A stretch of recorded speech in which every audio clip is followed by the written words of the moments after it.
Hello दोस्तों, federal bank के बारे में बात करेंगे। मिड कैप बैंक है, स्ट्रॉन्ग क्वार्टर 2 के नतीजे आए हैं, डेटा पर फोकस करेंगे, कैसे नतीजे उसके बारे में बात करेंगे।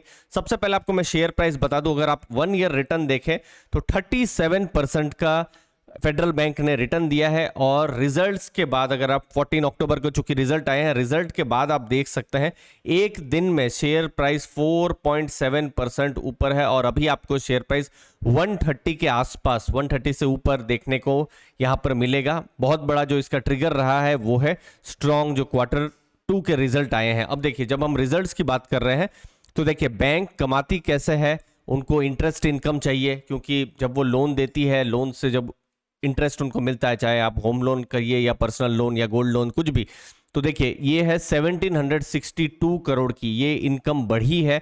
अगर आप क्वार्टर ऑन क्वार्टर कंपेयर करते हैं तो भी और ईयर ऑन ईयर कंपेयर करते हैं तो भी। फिर उसके अलावा बैंक की जो दूसरी इनकम है वो भी बढ़ी है 610 करोड़। फिर फीस इनकम, जो बैंक अलग अलग प्रोडक्ट बेचती है, समझ लीजिए जो म्यूचुअल फंड है या फिर इंश्योरेंस प्रोडक्ट है, तो वहां से जो उनको फीस मिलती है 540 करोड़। तो ये सब आपको क्वार्टर 1 से क्वार्टर 2 एक बड़ा जंप होता हुआ दिखाई देगा। ओवरऑल नेट प्रॉफिट 704 करोड़ का देखने को मिलेगा। तो इंपॉर्टेंट है, जो प्रॉफिट हुए हैं हाईएस्ट एवर प्रॉफिट हुए हैं। फिर जो लोन्स हैं ये 20% ग्रो हुई है, और एडवांसेस या लोन्स जो भी बोलिए। अब ये मैं पार्ट थोड़ा सा मैं डिस्कस करूंगा, क्योंकि अभी भारत में अभी आप देखेंगे कि जो लोन है एडवांसेस उसका जबरदस्त ग्रोथ चल रहा है। आरबीआई के डेटा कह रहे हैं कि जो ग्रोथ है वो 15.5% का ग्रोथ हुआ है। मतलब जितना मैं पर्सनली जितना मैं समझता हूं कि कोई भी बैंक अभी जो रिजल्ट ला रही है, अगर वो 15% से कम का लोन ग्रोथ का है, बैंक कह सकते हैं कि हम अच्छा ग्रोथ कर रहे हैं, 10% का ग्रोथ कर रहा है, तो भी मैं उसको अच्छा नहीं मानूंगा। कोई भी बैंक अपना लोन ग्रोथ 16, 18, 20, 22, 25% के आसपास कर रही है तो ही कहीं ना कहीं वो मार्केट शेयर गेन कर रही है। तो इसीलिए एटलीस्ट 15-16% का तो मिनिमम ग्रोथ आप जरूर देखिए। तो 20% का ग्रोथ है जो कि बहुत ही अच्छा ग्रोथ माना जाएगा। फिर जो नेट इंटरेस्ट इनकम है, ये वाला पार्ट 1762 करोड़, ये हाईएस्ट एवर है। प्रॉफिट्स भी हाईएस्ट एवर। तो ये सब कुछ नंबर्स हैं। इसके अलावा बैंक, देखिए बैंक बहुत बड़ी बैंक नहीं है, कुछ 27,000 करोड़ का मार्केट कैप है, मिड कैप बैंक है, लेकिन मार्केट शेयर भी धीरे धीरे करके गेन कर रही है। उन्होंने एडवांसेस मतलब लोन्स में मार्केट शेयर गेन किया है, डिपॉजिट्स में भी, और इनवर्ड रेमिटेंस जो बाहर से जो पैसा आता है वहां पर भी मार्केट शेयर गेन किया है। एनपीए भी है उनके कम हो रहे हैं। तो ये सब कुछ पॉजिटिव नंबर्स हैं।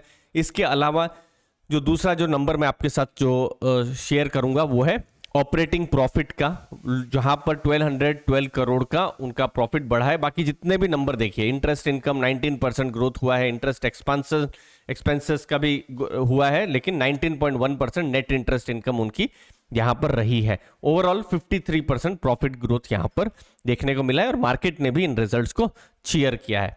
अब जो इंपॉर्टेंट नंबर्स, जो रेशियोज जो जनरली बैंक्स में देखे जाते हैं, रिटर्न ऑन एसेट या रिटर्न ऑन इक्विटी, ये भी इंक्रीज हुई है। अब return on equity for example, जैसे आप शेयर होल्डर हैं तो जो शेयर होल्डर है उनकी इक्विटी पर कितना जो बैंक है उसने कितना कमा के दिया है, जो रिटर्न ऑन इक्विटी अगर ये समझ लीजिए 4%, 5% हो तो नेगेटिव माना जाता है। तो ये 14% है, इसको एक पॉजिटिव मान सकते हैं। फिर नेट इंटरेस्ट मार्जिन कैसा है, मार्जिन जितने ज्यादा रहे उतना अच्छा, जितने ज्यादा भी मतलब 7-8% भी मार्जिन नहीं होने चाहिए, मतलब वो रिस्की लोन हो जाती है, या फिर 1-2% या फिर नेगेटिव मार्जिन नहीं होने चाहिए।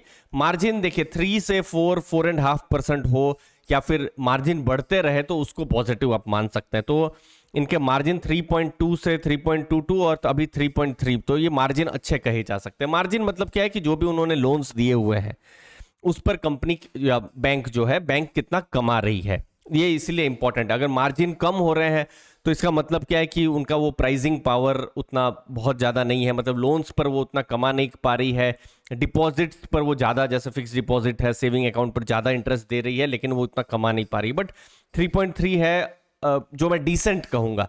जो बहुत स्ट्रांग बैंक्स हैं जैसे स्टेट बैंक का भी 3.3 ही है वैसे, आईसीआईसीआई बैंक या एचडीएफसी बैंक, उनका 4 के आसपास रहता है मार्जिन। तो इसीलिए मार्जिन भी देखिए 3.3 एक डिसेंट मार्जिन में कहूंगा कि फेडरल बैंक की तरफ से आपको देखने को मिला है। फिर ये है एसेट क्वालिटी, मतलब जो एनपीए के जो ट्रेंड्स हैं, जो कि एक्चुअली में कोविड के टाइम में थोड़े से ऊपर हुए थे, लेकिन अभी जो है वो नीचे जा रहे हैं, जो कि एक पॉजिटिव संकेत आप देख सकते हैं। तो एसेट क्वालिटी में भी मतलब अभी थोड़ा सुधारा हो रहा है, जो हम देख पा रहे हैं। उसके अलावा लास्ट में जो बैंक है, यहाँ पर जो मिड कैप के जो म्यूचुअल फंड्स हैं वो अपनी होल्डिंग्स को बढ़ा रहे हैं। In fact mirror asset mid cap का ये टॉप होल्डिंग का स्टॉक है। उसके अलावा Kotak emerging, mirror asset emerging जो है उन्होंने भी अपने पोर्टफोलियो में रहा है। ओवरऑल 3 महीनों में म्यूचुअल फंड्स की ओवरऑल जो है फेडरल बैंक में बाइंग हुई है।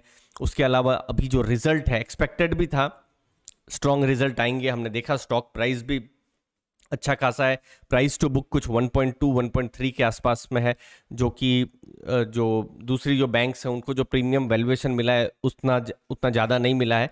तो एक स्ट्रॉन्ग नतीजे हैं, वैल्यूएशन भी ठीक ठाक है। जब हम फेडरल बैंक की बात कर रहे हैं तो एक स्ट्रॉन्ग नतीजे हमको देखने को मिले हैं, जहां पर मार्केट शेयर गेन हुआ है, एडवांसेस में भी गेन हुआ है। बाकी जो है टारगेट्स हैं जो आते रहेंगे, वो जो टेलीग्राम ग्रुप है वहाँ पर जो ब्रोकरेज टारगेट है वो मैं आपके साथ शेयर कर दूंगा। और चूंकि एक लॉन्ग टर्म की एक स्ट्रक्चरल स्टोरी बन रही है, तो एक इंटरेस्टिंग स्टॉक देखने को मिल रहा है फेडरल बैंक। दोस्तों धन्यवाद आपके टाइम के लिए, थैंक यू दोस्तों।